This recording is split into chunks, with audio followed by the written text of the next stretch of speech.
Bonjour à tous, on se retrouve aujourd'hui pour une nouvelle vidéo d'algèbre pour le groupe C. Et c'est une équation fonctionnelle qui est donc la suivante. On vous demande de trouver toutes les fonctions f de R dans R, telles que pour tous les réels x et y, f de x plus y est égal à f de x carré moins y plus 4y f de x. Bon, pourquoi pas. Je vais essayer de chercher un peu, je vais bientôt donner un semblant d'indication. Et donc l'indication est la suivante. Euh, c'est pas parce qu'on a réussi à montrer que pour tout x, f de x est égal à machin ou à truc, que forcément, pour tout x, f sera égal à machin, f en elle-même sera égal à machin, ou f en elle-même sera égal à truc.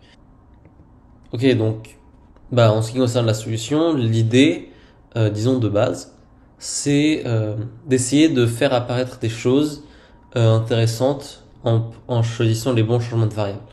Donc ici, par exemple, on voit qu'on a quelque chose de la forme x carré moins y. Donc ça peut être une bonne idée de regarder ça en y égale x carré, puisqu'à ce moment-là, ici, on aura f de 0, ce qui peut être intéressant. Bon, on obtient ça. En soi, ça n'a pas l'air super intéressant en tant que tel. On peut probablement en déduire quelques petites choses, mais pas grand-chose. En revanche, si on essaye de faire apparaître 0 autre part, et donc cette fois-ci dans ce membre-là, on aurait aussi pu essayer x égale 0, mais il s'avère que celui-là marche bien. Donc si on regarde en y égale moins f de x, à ce moment-là, ici on a f de 0. Ici on a f de x carré plus f de x. Et ça tombe quand même super bien, puisque c'est exactement ce qu'il y avait là. Sauf que maintenant ici, le 4y f de x, c'est plus 4x carré f de x, c'est moins 4 f de x au carré. Donc en fait, si jamais on somme les deux, les f de 0 vont s'en aller, les f de x plus x carré vont s'en aller, et on va juste avoir le fait que 4 x carré f de x moins 4 f de x carré, ça va être égal à 0, ce qu'on peut factoriser comme ça. Donc c'est-à-dire que pour n'importe quel x, ou alors f de x égale 0, ou alors x carré moins f de x égale 0. Ce qu'on peut bien sûr écrire comme ça. Alors attention, c'est là que ma remarque qui servait plus ou moins d'indication intervient.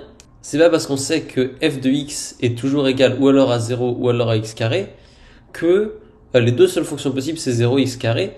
Donc voilà un exemple d'une autre fonction qui pourrait marcher si on avait juste ces deux informations là. C'est par exemple le fait que la fonction qui est au x carré sur les réels positifs et 0 sur les négatifs, donc en gros un truc qui fait un peu comme ça, qui fait une demi-parabole et puis derrière qui est constante, ça c'est totalement solution également.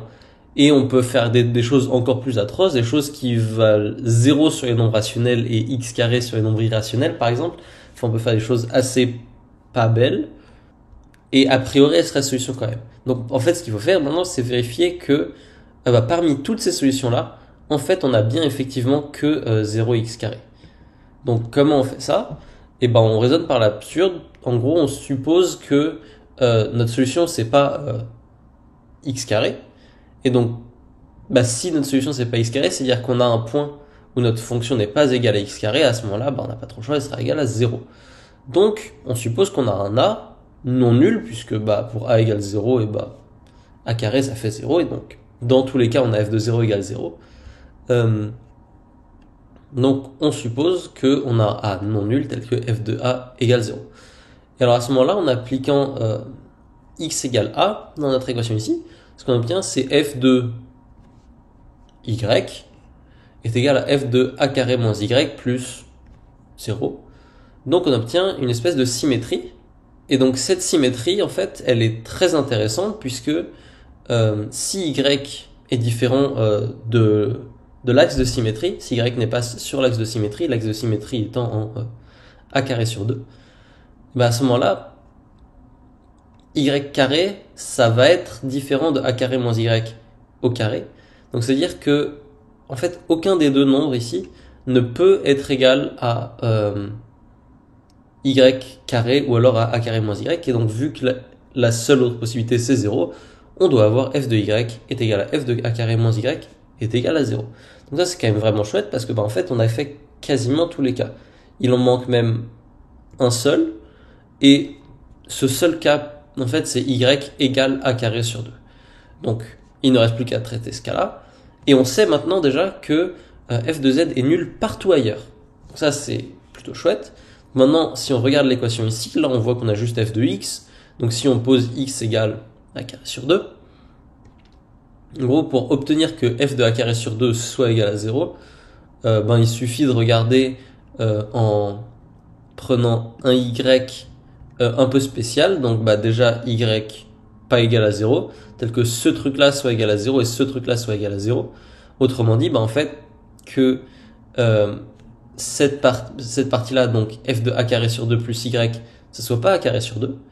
Et pareil ici, que a carré sur 2, le tout au carré moins y, ça soit pas égal à a carré sur 2, encore une fois. Et ça, c'est possible, puisque en fait, on a juste enlevé 3, au plus 3 valeurs réelles, donc il en reste encore une grosse infinité en plus. Donc c'est possible de trouver un tel y, donc f de a carré sur 2 est également égal à 0. Donc si jamais on a un point pour lequel notre fonction n'est pas égale à x carré, alors notre fonction est nulle partout. Autrement dit, les deux fonctions sont bien les deux fonctions auxquelles on pensait, à savoir 0 et x carré. 0, c'est relativement facile de vérifier que c'est bien solution. Et pour x carré, en gros, vous pouvez juste développer avec une identité remarquable. Et en fait, c'est même quelque chose d'un peu plus connu, c'est ce qu'on appelle une identité de polarisation. Et du coup, on a fini.